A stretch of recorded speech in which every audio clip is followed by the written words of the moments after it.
जब जैसा तब तैसा ना बुझता कलाकार कैसा।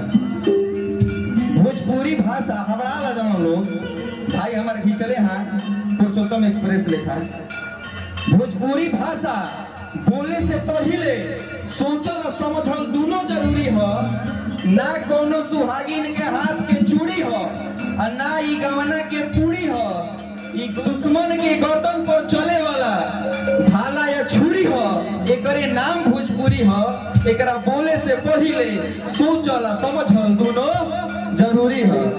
लेकिन अभी भाव में छठ चढ़ता है ये भैया कि बहंगी अरे उठाई ना दिली भैया कि चली चले गंगा घाटे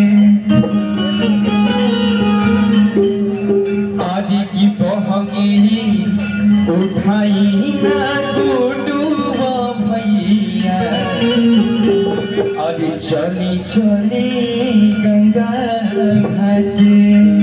आई यही भाव में कि बहंगी उठाई ना आनंद भैया चली चली गंगा घाटे।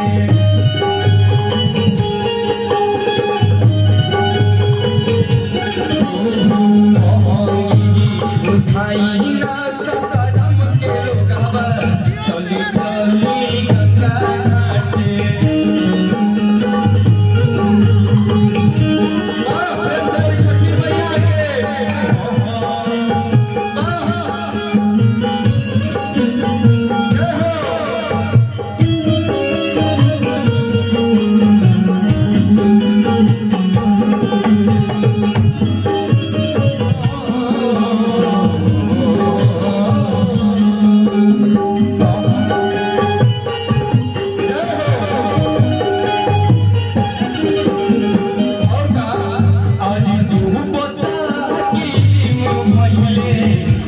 Oh